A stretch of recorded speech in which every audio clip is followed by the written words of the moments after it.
예, 성공한 리더들에게는 그들만의 성공 비법이 좀 있습니다. 자신만의 철학으로 외길을 걷는 리더의 얘기를 담은 책은 직장인들의 필독서로 또 읽히곤 하는데요. 네, 맞습니다. 기업 총수에서 대선 후보까지 사회 지도층의 리더십을 분석한 이분, 박근혜 당선인을 어떻게 평가하고 있을지 궁금한데요. 평범한 직장인에서 자기계발서 작가로 변신한 김병환 작가 모셨습니다. 만나보겠습니다. 어서 오세요. 안녕하십니까? 예, 안녕하세요. 어떻게 직장인에서 리더십 책을 쓰는 작가로 바뀌셨어요? 예, 저도 뭐 작가가 되겠다는 생각은 처음부터 하지는 않았습니다. 예. 근데 직장 생활이 너무 재미없고 좀 더 큰 인생을 살기 위해서 도전을 하는 인생을 살게 되었죠. 성대 나오셨네요. 네. 당선인하고 또 이게 또 좋은 연이 되시겠어요. 예. 박근혜 당선인 리더십 어떻게 평가하고 계세요? 제 개인적인 생각은 예. 박근혜 당선인의 리더십은 이 시대의 최고의 리더십이라고 생각합니다. 그 이유는 뭐냐면 이 시대가 이제 바뀌었거든요. 예. 남성의 리더십이 최고의 힘을 발휘할 수 있는 그런 시대에서 여성의 리더십이 최고의 힘을 발휘할 수 있는 시대로 바뀌었어요. 네. 예. 그런 어떤 시대의 변화와 흐름을 평가해 볼 때 박근혜 당선인이 대통령이 되신 것은 대한민국으로 봤을 때는 가장 큰 구군이 따른다고 지금 생각을 하고 있어요. 저는. 시대의 구국에 예. 딱 맞았다. 지금 예. 미국 타임즈에서 한번 세계에서 가장 그 영향력이 센 100명을 선정한 적이 있었어요. 예. 1등이 누군지 아십니까? 누구예요? 오바마인가요? 오바마 대통령. 예. 네, 맞습니다. 그런데 그리고요? 2등이 놀랍게도 여성이었어요. 독일을 8년 동안 메르켈 총리. 예, 잘하시네요. 아. 그 굉장하지 않습니까? 그리고 영국 같은 경우도 11년 동안 영국을 강대국으로 만든 사람이 여성 총리잖아요. 그렇죠. 예. 철의 여인 대처. 예. 예. 그리고 지금 보면 IMF 국제 총재도 여성이고 네. 브라질 대통령도 여성입니다. 맞아요. 아르헨티나도 대통령이 여성입니다.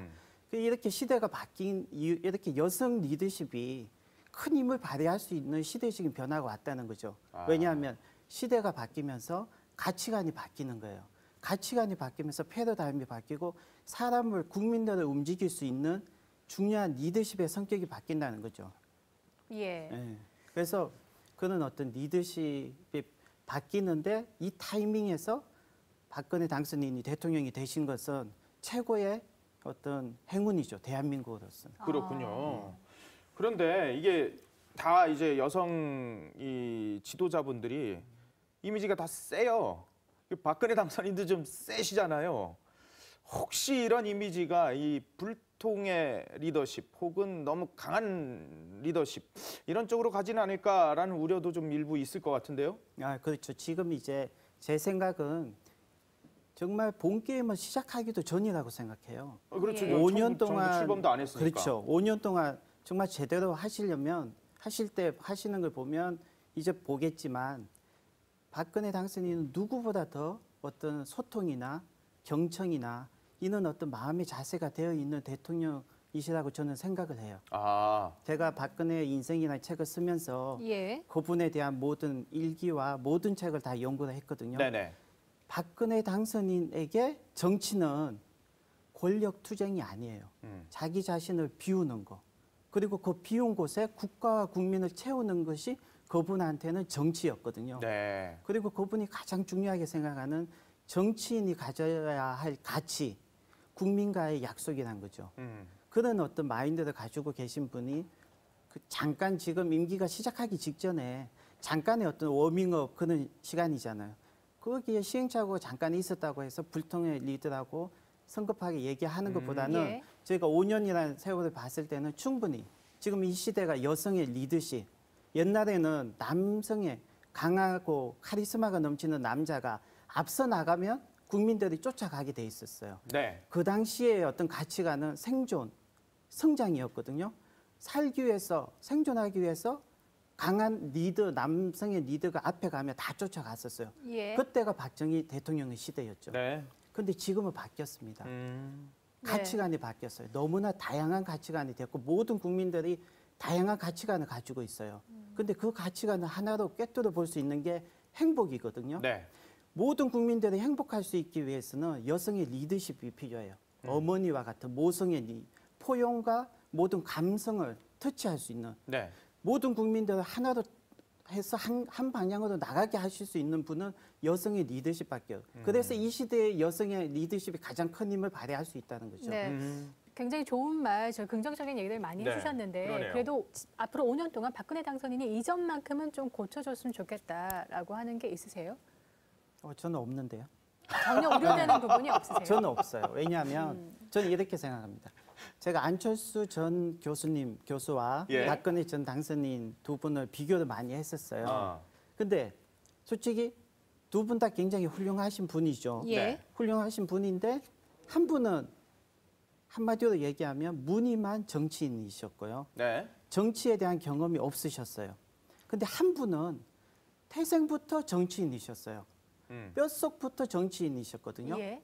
청와대에서 그냥 청소년 시절부터 어렸을 때 초등학교 시절부터 청와대에서 사셨죠. 네. 퍼스트 레이디 생활을 5년 동안 하셨어요.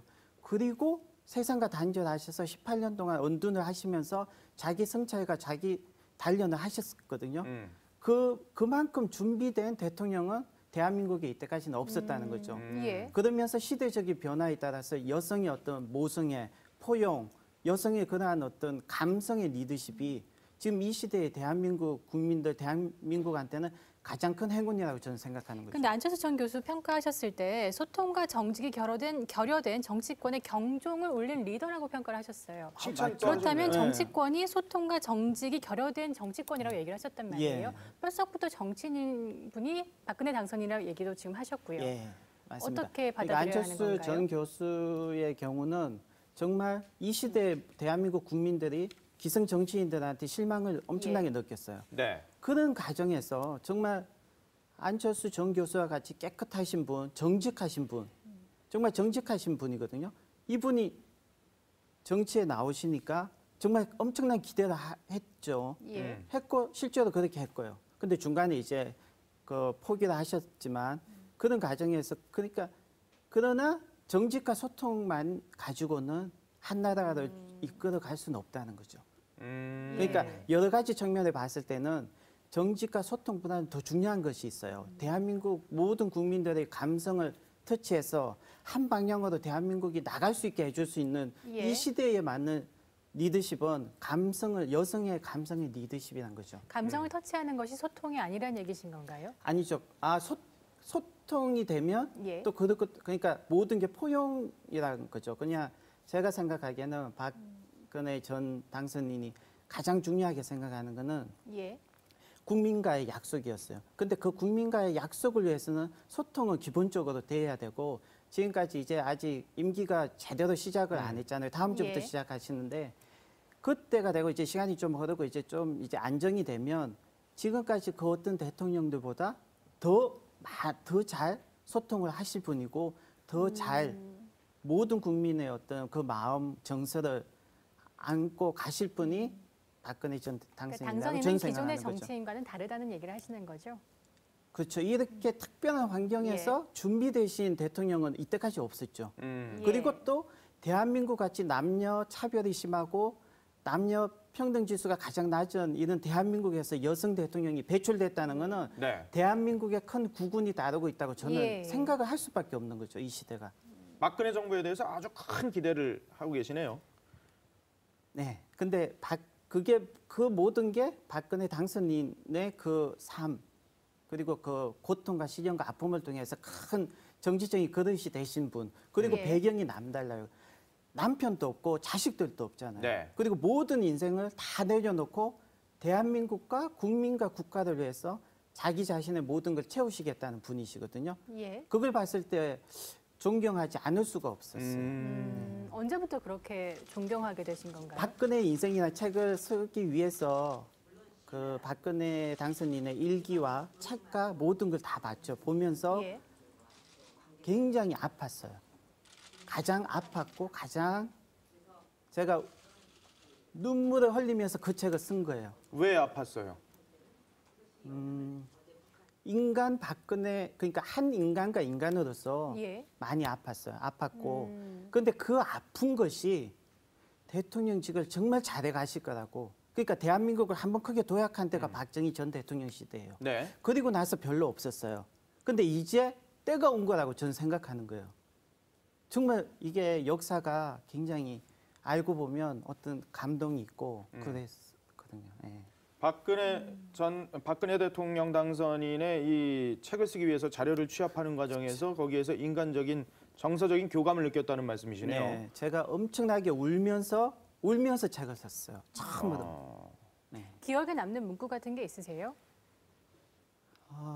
일기나 그런 것들 보셨을 때 그렇죠. 어떤 게 기억에 남으세요? 지금 박근혜 정 당선인이 좀 전에도 말씀드렸듯이 정말 정치는 권력 투쟁이 아니고 자기 자신을 비우는 것이다. 그 비운 곳에 국가와 국민을 채우는 것이 정치라는 것이. 그런 문구가 적혀 있었나요? 예.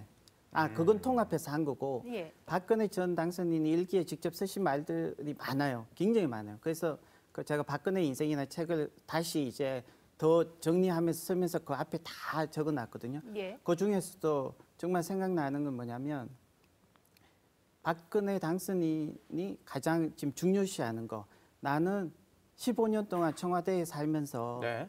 주인의식을, 그러니까 청와대에 살면서 애국심이 생기지 않을 수가 없었다. 그런데 정말 기억에 남는 건 그거예요. 박근혜 정 당선인이 살았던 인생은 정말 가슴 아픈 거거든요. 다시 이런 생을 살게 한다면 나는 자살할지도 모르겠다. 그러나 지금 내가 살고 있는 건 예. 소명과 사명이 있기 때문이다. 그 부분에서 제가 국가에 대한 잊지 소명과 못하죠. 사명을 얘기하는 그렇죠. 거죠. 예. 원래 박근혜 당선인이 18년 동안 언둔 생활하고 평생 언둔 생활하시고 정치와 세상과 단절해서 사시려고 하셨어요. 근데 IMF 때 국가가 무너지고 있는 걸 보시고 그걸 보시고 국가를 다시 살리기 위해서 다시 나오신 거지. 그렇군요. 그걸 다 조합해서 볼 때 정말 준비된 대통령이시라는 게 결론이 나오는 거죠. 박근혜 정부 이제 다음 주 월요일에 출범하잖아요. 네. 이 박근혜 정부나 당선인한테 바라는 점이 있다면 어떤 게 있어요? 뭐 경제 성장 예. 이것도 좋습니다. 그리고 뭐 소통 이것도 좋습니다. 그런데 더 중요한 건 대한민국이 강해져야 돼요. 네. 대한민국이 강해지려면 뭐 군사력, 경제력 이런 어떤 하드웨어적인 게 중요하지가 않아요. 이 국민 개개인의 의식이 향상이 되어야 돼요. 그게 소프트웨어적인 거거든요. 그렇게 향상을 시키기 위해서 필요한 건 책을 읽는 대한민국이 되어야 된다는 거죠. 일본이 패전 후에 망해가다가 강대국이 됐잖아요. 거기에 일본 국민들이 책을 읽는 열풍이 일어났던 거예요. 일본 국민들의 예. 의식이 향상이 되어버린 거예요. 대한민국은 지금 영화 같은 경우는 1000만 시대잖아요. 네. 인구가 5천 명인데 1000만 시대는 진짜 경이로운 기적이거든요. 책을 그만큼 읽었다면 대한민국은 지금보다 엄청나게 달라진다는 거죠. 책을 읽는 대한민국을 만들어 주십시오라는 게 제가 부탁이에요. 작가다운 말씀이시네요. 그러니까요. 예. 박근혜 당선인도 책을 참 많이 읽는다라고 하더라고요. 그렇죠. 예. 예. 알겠습니다. 예. 지금까지 김병환 작가와 함께했습니다. 예, 고맙습니다. 고맙습니다. 네, 감사합니다.